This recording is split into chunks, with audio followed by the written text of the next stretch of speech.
He's going to be talking about mental health in a virtual world, which is something that I wish BCEA and WSU in general talked a little bit more about. So I'll turn it over, and I hope you guys take something away from this.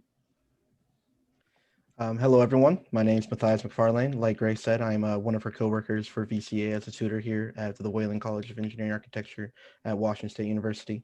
And again, I'm just here to talk to you on mental health and pretty much how to handle things in a virtual world. Before we get started, I want you guys to know I'm not going to be touching on specific topics or anything that should cause any kind of triggers. At any point I will try and make sure that I both check myself and I'm aware of how you are feeling and how you are processing that information before I continue. I want to make sure everyone feels safe, welcome, and know that they are validated and that their emotions and how they feel about things are fair, true, and theirs. So let's go ahead and get started. So who am I? Again, my name is Matthias McFarlane. I'm a senior in computer science. I'm 23 years old. I was originally born in Ohio. I grew up there until I was about 12, and then I moved to the state of Washington, Western Washington, in 2009. And I've kind of resided there since, back and forth between there and Pullman. So this is my last year here, and that means I'm a senior in college, and I'm sure as many you can think, that stress alone plus the stress of virtual world, that's something a lot of us either can relate to or may relate to soon, or hopefully will never have to. But what do I know about mental health? First off, I'm a student. I'm not an expert.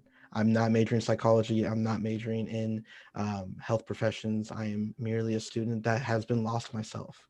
I suffer from many different issues with mental health, and dealing with that every day is a combat that I have to face. And just like how everyone else that has mental health issues, they have to face that battle and has to be able to provide it by themselves. So I'm here today not to tell you how it should be, how it is, and how to fix it, but rather just to provide things based on my own experience. So the first thing that I think we should do is we should always reflect. We should always reflect on both how we are doing, how things should have gone, how things should be. So I want you guys to think about a time, the last time you felt physically alone or isolated, or the last time you felt mentally just exhausted. If you can't speak to one of those, something that a lot of people will relate to in terms of isolations, think back to the last time that you were grounded, the last time that your parents told you you're in your room, you can't go anywhere. I want you just to think about that. Just take some time and really let that thought go back to that thought and tell me how you feel. If you want in chat to just start putting a few words of how that made you feel when you were alone. I know when I felt physically alone, physically isolated, I felt unmotivated. I felt unworthy, and I felt kind of useless. And that was just how I was feeling.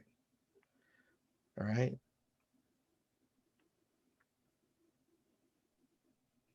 Okay.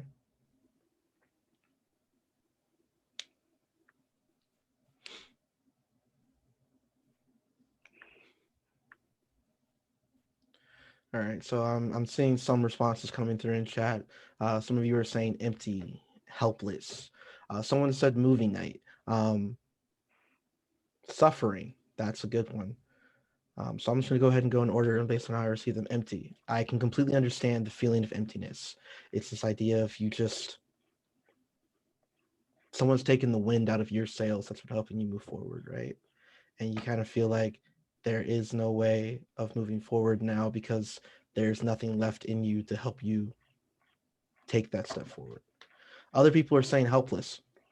And a lot of times, especially as students, as young adults, as teens, as full functioning adults, when the world is just crazy, we feel helpless. And what do you do when you feel helpless? Like you have to seek for help, but who do you seek help from? Who do you trust? Who do you talk to? And how do you tell them that you need help?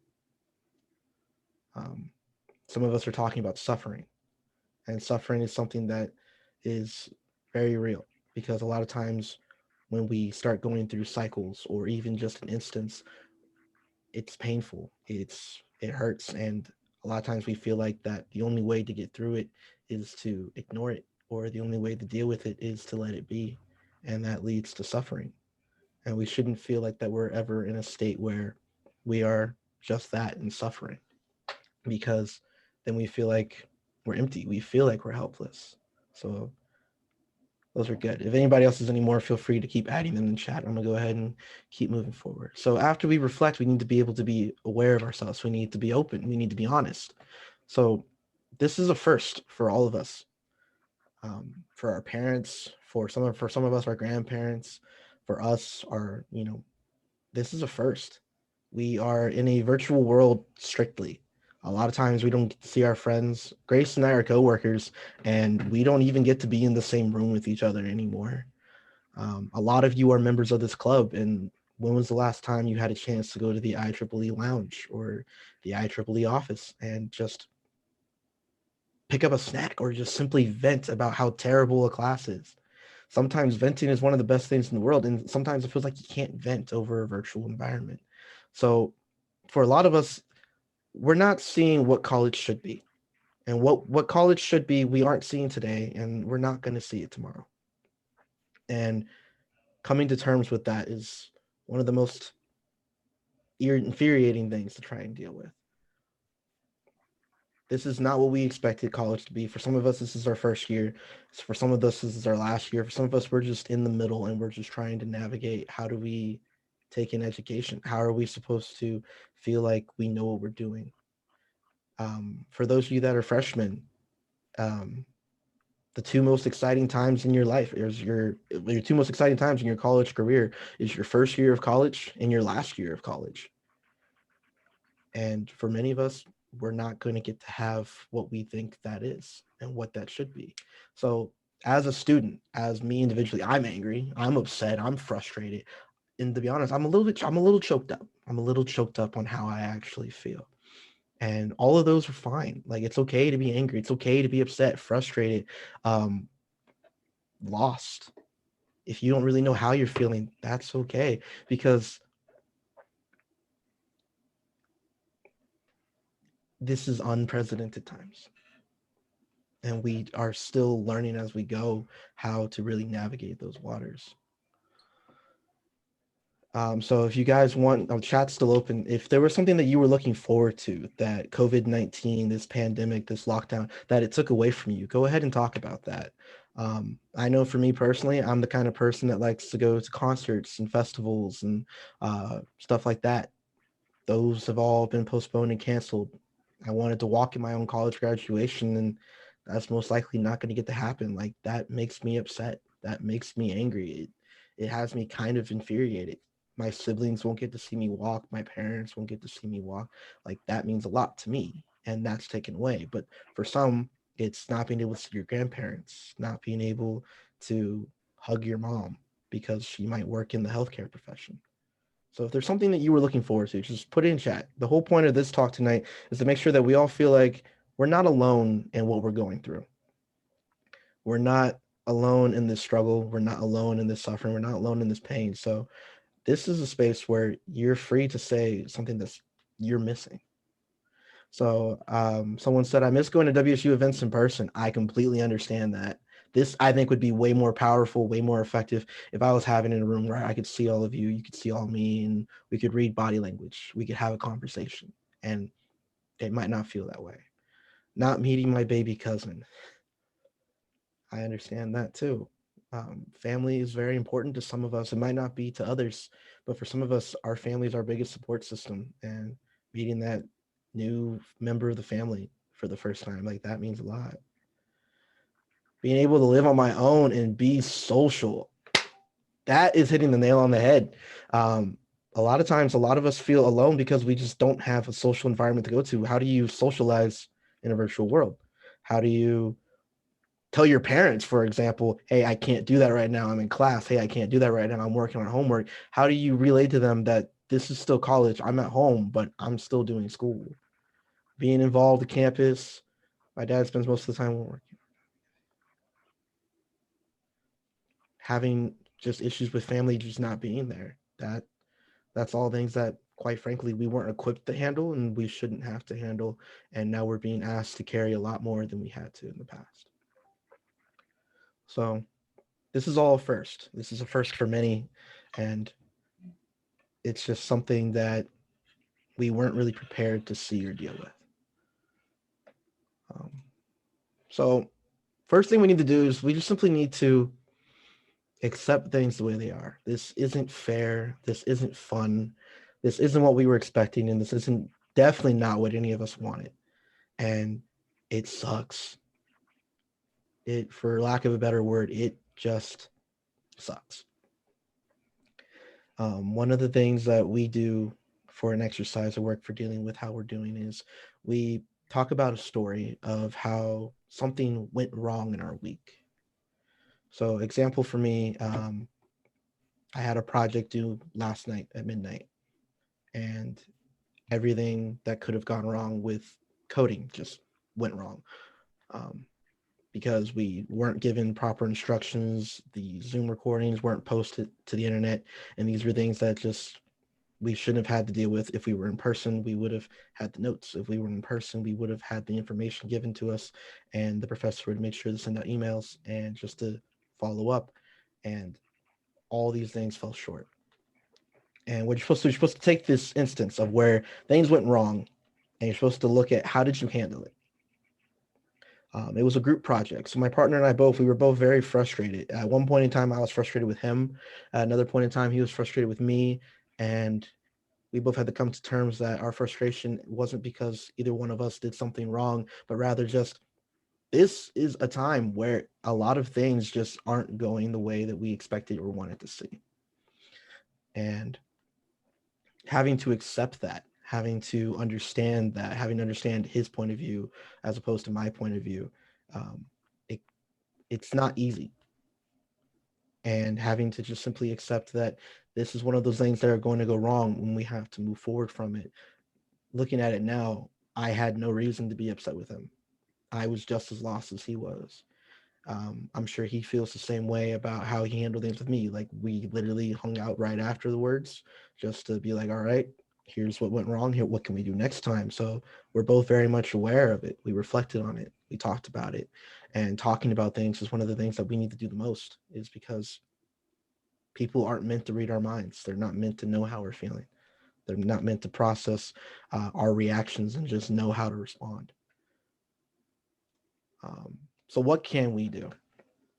Um, so first, we need to make sure to actively not try to isolate. There's you might not be actively trying to isolate yourself, but instead you need to be actively trying not to isolate yourself. For many of us, we might be living alone, and that might be hard. Go for a walk. Of course, wear a mask if you have to. Go for a walk. Say hi to a neighbor. Say hi to a dog.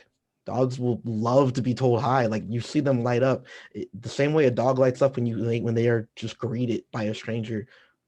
A stranger will light up the same. You might not see it, but the fact that they are also struggling and you're taking the time out of your day just to simply say hello, that means a lot. And Uncle Iroh from Avatar, he said it sometimes the best way to solve your own problems is to help someone else solve theirs. Now, I'm not saying pour from the kettle until the kettle is empty. Of course not. You can't fill a cup for somebody else if your kettle is empty. But at the same time, sometimes just simply reaching out to somebody else that makes a difference. So reach out to anyone. Reach out to your coworkers, your classmates. Like the Zoom chat is open for most cases all the time. Now, if your professor is disabling it, shame on them because we're in college. We're supposed to socialize. We're supposed to make friends. We're supposed to work together. We're supposed to collaborate. Um, so reach out, join Discords, join clubs. Right now, you're all here tonight because you've heard about IEEE. So if you've heard about IEEE, be a part of IEEE. Talk to them. Grace is an amazingly nice person. I met Antonio tonight for the first time, and I can already tell that if I had the chance to actually talk to him, we would connect on an amazing level because he seems to be very understanding of what is happening today, and he's not happy about it, but he's accepting it, and he's moving forward with it, and that takes power. That takes strength. So reach out. Um, you also need to know that um, this isn't just affecting you.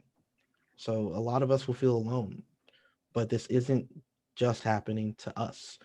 Everyone in here is stuck in a virtual world.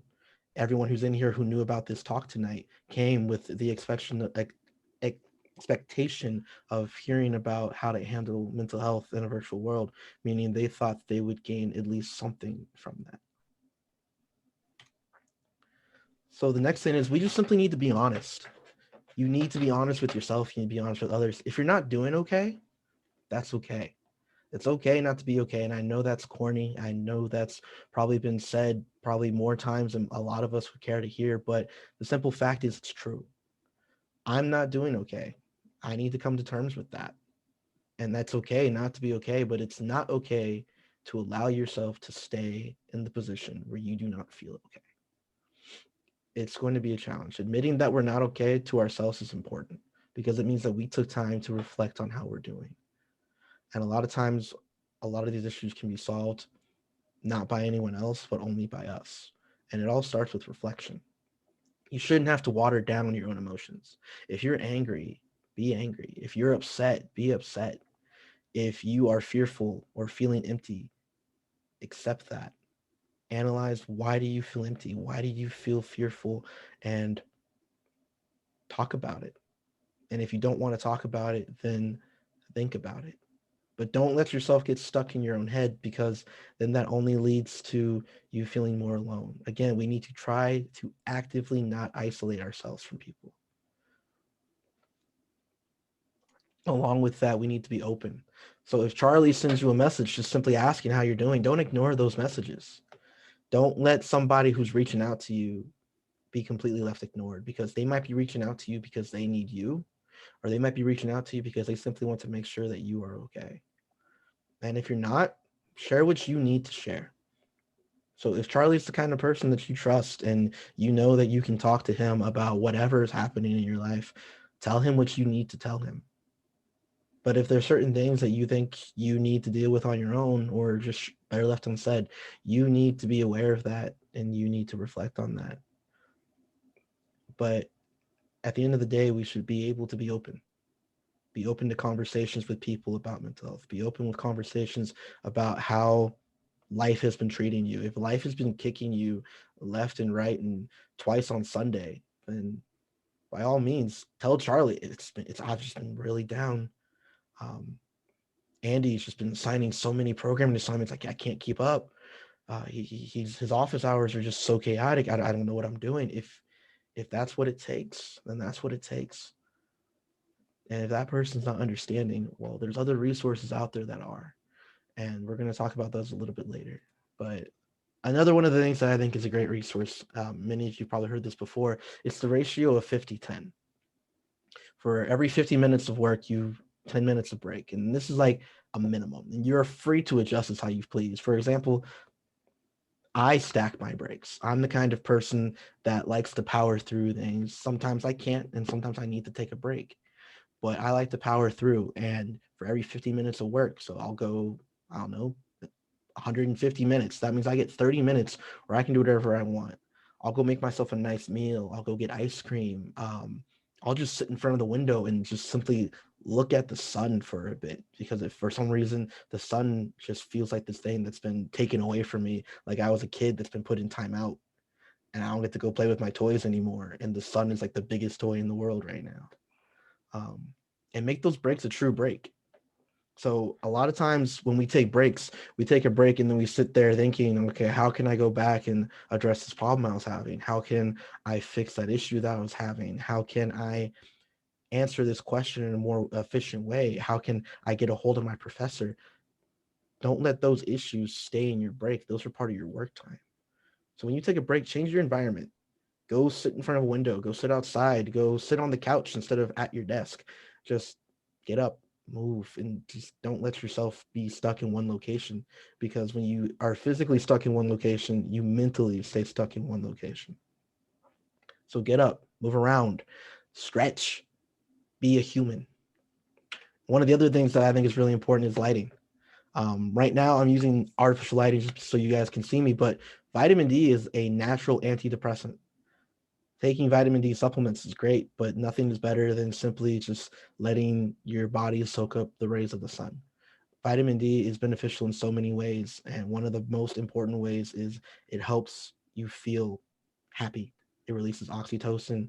Um, it releases so many great chemicals for your body to process, for your physical health, for your mental health, just for your health in general. Avoid artificial colored light. Uh, so blue light filters, those are great.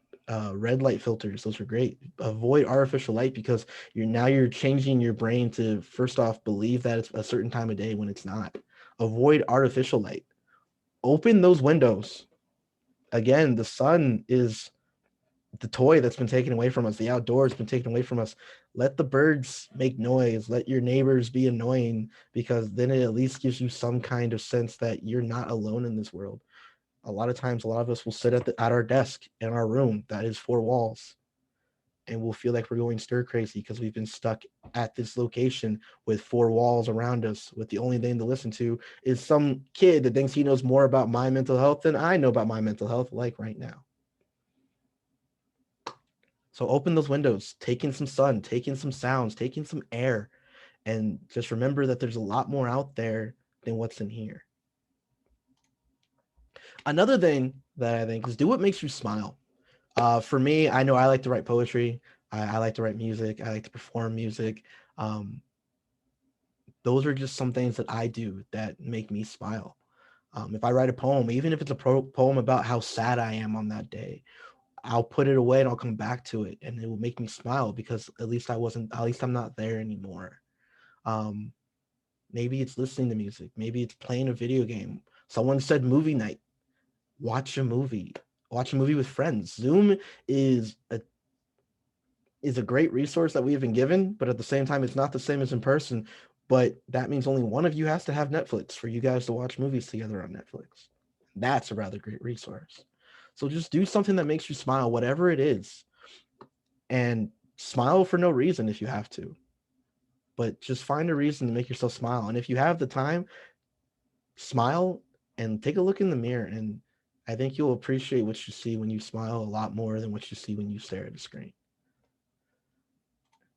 So just a little bit of resources. Campus Health and Wellness does a wellness text, and they do it every few days. I actually got one today, right before this meeting started, where they will text you and they ask you, how are you doing mentally? They'll ask you on like typically a scale of 1 to 10. Based on your answer, they'll give you a response, and typically that response also come with an activity. So it might be a breathing exercise, it might be a meditation exercise, it might be a, hey, write this down, close it away, and come back to it in a week exercise, which they do those quite frequently, just so you are doing that self-reflection of making yourself look at what's going wrong right now. And when you come back to it in a few weeks, is it really still important? A lot of times growing up, you hear you allowed yourself to have a bad day because of bad 5 minutes. You allowed yourself to have a bad week because of bad 5 minutes. If we can take the time to address those bad 5 minutes and just let them be in the past, then we're able to move forward. Talk to your professors. I know that we are in engineering and our professors are going to expect a lot from us because we expect a lot from us. But our professors, this is new to them too. I know so many professors that are literally hating every time they log into Zoom. They're hating every time they can't sit in front of their students, can't talk to their students, can't see those faces, because it means that they feel like they've been disconnected from us the same way we feel like we've been disconnected from them. So talk to your professors. They're not counselors, they're not therapists, but they are experiencing the same things we are experiencing. Talk to people in class. This is probably one of the most important things, especially for new students and freshmen, um, because how are you supposed to make friends in a virtual world? You no longer sit in class with each other. You no longer have the chance to look around the room and see who you see, but attempt to start a conversation. It could be as simply as, hey, did you guys catch that new TV show last night? Or um, I'm looking for a study group. Even if you're not looking for a study group, studying together is a great way to make friends because you're there for one purpose, and that purpose is to understand material. And lastly, and I think this is the one that's the most important, is we all can use a hug. Every last one of us could use a hug. So find someone, it might be a dog, a cat, your parents, your friends, anybody that's willing to consent, of course, and give them a tight hug and just let them know that you care and see if they care back. Because I think you'll be surprised at how you feel when you get that hug, and make it a tight one, make it a big, long, tight one. Um, that's really about all I have left to say. If you guys have any questions, now would be a great time. If anyone just wants to share a story of maybe something that's helped them these last few, I guess, more than a few months now. What are your hobbies, man? My hobbies? Yeah. So I'm a gamer. I do a lot of PC gaming. Um, I do a lot of sports. So I'm a soccer player, basketball player. Pick up games of football with the guys. I will do poetry, songwriting. I play 9 instruments. Um, so I try my best to stay busy. Um, I listen to a lot of music, but one of the things that I'm huge on, and if anybody's in chat and wants it, I'll go ahead and drop it. I'm part of the WSU gaming community, which has been around for I think 4 years now. So there's a Discord that we have set up that's about 1,000 different students from across all campuses. And I actually think we're now over 1,000. I think we might be approaching 2,000. So 2,000 students across all the WSU campuses that are people that are gamers, casual gamers, competitive gamers, even people that are just mobile console gamers. We have a Discord dedicated for them. I'm actually currently in the call with them right now. I'm deafened because they're rowdy and I don't want to hear them. And we'll do movie nights for Halloween. We're doing a Halloween scavenger hunt. That's going to be taking place virtually. I'm not really sure how they're doing that. I haven't been told the details yet myself.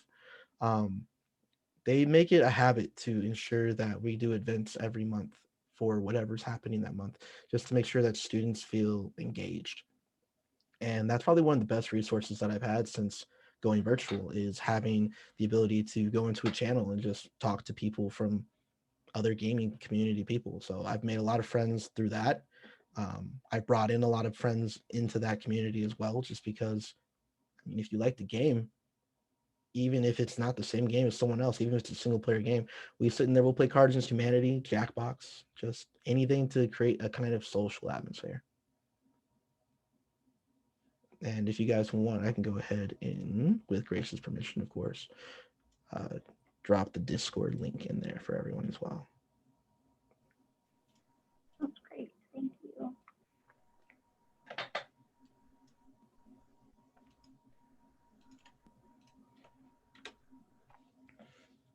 Any other questions, statements? Anything someone wants to ask me, ask someone else? And if you ever want to just talk to someone, tutoring is also a great resource. We both work there, and all of our tutors are really happy to talk to you about classes, or if you just want to vent. Most of us are seniors. We've all been where you are, and we all are where you are right now, kind of in the midst of this whole virtual thing. And I know when you guys come in, sometimes it's nice for us too, because it kind of gives us a license to be upset a little bit and talk about things we're struggling with. So I love listening to people vent. One of my favorite times of work is when Grace wants to vent. Doesn't happen a lot, but when she does want to vent, it's one of my favorite days of work. he's lying. That's every day. I come in and I'm like, oh, his hours start. It's time for me to complain. It's my favorite. But we're all there, and I feel like sometimes in these tougher like STEM majors, a lot is expected of you and put on you, and sometimes people don't want to talk about some softer stuff and saying that we're struggling. Um, Sorry, Casey, but we do have tutors starting at 7 a.m. Hendrik, who is one of my very good friends. So if you're ever just up all night and you're up till 7, then he can stop in his hours on your way to bed. But I'm gonna plug this whole lighting thing. I got me. I'm gonna turn it off so I don't blind you guys. One of these happy lamps, and it's the best thing because now my body thinks it's daytime when it actually is daytime, but my body can't tell because I'm inside. So maybe Casey, if you want to look into that and try to get back on a better sleep schedule, that's a great option. That's the goal. Also, I myself am also a night owl. For example, I didn't go to sleep till 5 a.m. Um, I'm the kind of person that's up late every night, not because they choose to, but just because it's who I am. And if you guys want to, I'm always available to talk, whether it's in Zoom, in Discord. I pretty much am in Discord all day long because that's where my friends are. That's where my support group is. And my support system is always around me, even at 5 o'clock in the morning, where we all were up until 5 o'clock in the morning, just watching Netflix together. So feel free to pop in. We're a very welcoming group. We're a very social group. If you ever need help with homework, we have EE, CS, compies, software engineers. Like it's literally IEEE all in that server. So Yeah, the IEEE Club actually also does have a Slack channel. I don't know how to share it because I am not capable of anything with computers, which is sad as an EE. Don't tell my boss.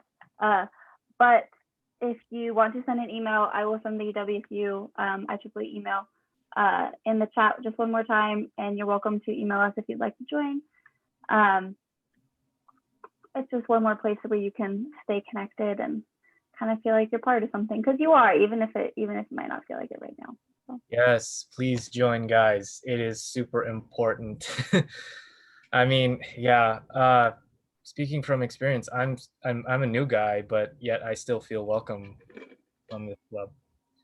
It's and I think, Matthias, I think that you hit one of the important points right there. Is you know, like, for me, I joined this club not just because it's IEEE. It's also to make like friends and stuff like that. So yeah. yeah, you And got me. we are going to have a video of this talk up on our website. It'll be linked to a YouTube channel. Casey, is that the LAMP Discord? Yes, they have a LAMP Discord. Casey, do you want to tell the story? Because you look kind of confused. I would love to tell the story of the Lamb Discord. It's my favorite story. So back freshman, so I'm a freshman. We had an orientation video at the beginning of the summer. Mary Jo Gonzalez, the vice president of student affairs, had a lamp in the background of her video, and we all found it so funny we decided to all get together and make a server about it. So now we're sharing the server to all different clubs and people, just trying to get people involved, especially the freshmen who haven't had, friends yet. But we've also got a ton of upperclassmen, helping us all out, informing us about housing situations. We got a couple RAs, couple alumni. It's pretty fantastic. Thank you so much for sharing. So yeah, and that just proves that there really is a resource for everybody, and people are trying to reach out, even if you may not feel like anyone else is having the same struggles. Everyone's trying to stay connected. So if no one else has any more anecdotes, I'll let everyone get on with their Thursday evening. Thank you so much, everyone, for being here, and especially you. I can't say your name because it starts with an M, and you know that because I stutter, but I love you. Thank you for being here. He knows it. I stutter on the letter M, y'all, if anyone was confused by that, but we got it.